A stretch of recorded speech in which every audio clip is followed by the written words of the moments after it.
All right, what's up, guys? If you're just joining us for the first time, welcome and thank you guys for joining. So this is 2-minute tips, and today we're going to kick it off with 11 different episodes from Stephen and I's presentation at the Fall Bushcraft Festival. So we talked about off-road vehicle recovery.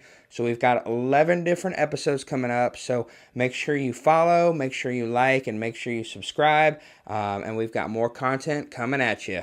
Roll the intro.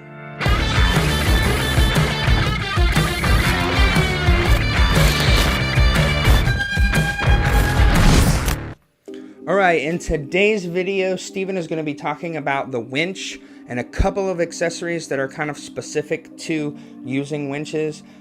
So I can tell you, he is the winchiest person in our group. He has used his winch the most. If you've been on our rides with us before, you know that he has used it a lot and he has a lot of experience using them. So he's going to cover some real high level basics about the winch. This is not a demonstration. This is kind of just high level. What capacity do you need? Things like that. So I want to know, what winch do you have on your truck, or what winch are you looking to get? And do you have any questions? We are not exclusive to a certain brand. I've seen lots of winches performing on the trail. So comment below with your questions and let me know, and we'll see you in the video.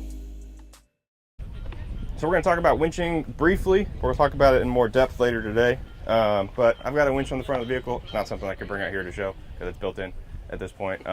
But essentially, when you're looking for a winch, it's something that we've mentioned before. You want to make sure it's 1.5 times the weight of your vehicle. I've got a new winch at the house because I put that winch on first thing when I bought the truck, along with the sliders, and it's grown since then. It's now about 7,000 pounds. That winch is 9,500, so it's not strong enough to safely pull the vehicle. It works. We use it with these Snatch Blocks. I'll talk about those in a second, to make it work, but you want to make sure you've got at least 1.5 times the vehicle weight when you're looking for a winch, to make sure it's a safe to use there and it's not going to break. So there's a couple things with the winch that you'll see us use later today. These are Snatch Box. Basically, it's a giant pulley, a weight rated pulley. It's strong enough. This is 17,600 pounds max load. So this is strong enough to use with the winch, and essentially you can run your winch line through here, and you can do the different winching configurations, like a 2-to-1 or a 3-to-1. We're going to be showing the 3-to-1 later, but basically that cuts the weight down that the winch is having to pull and makes it stronger for pulling you out of tough situations. So perfect example is that when I was talking about when we were out in Arches and Dan got stuck before. We tried the tracks, couldn't get him out. We tried a recovery strap, couldn't get him out. We tried a straight line winch, couldn't get him out. So the last thing we tried was a 2-to-1 with a winch. So basically we doubled our winch strength, and that finally got him out of that spot. And, our next call was going to be to a wrecker. So having that tool in the kit definitely saved us there. One other thing, again, that you'll see us use later is a winch line damper.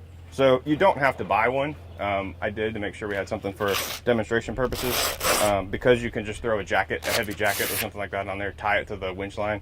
But what this does is, as you're winching, you lay this over the winch line before you get started, once you're getting everything set up. Here, I'll demonstrate on the winch line.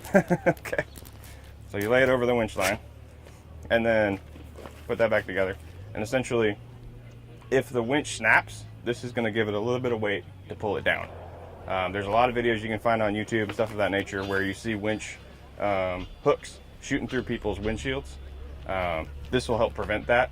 Another big thing to do while you're winching is leave your hood up, because if that does snap, you want it to hit something metal, not your face through the windshield. So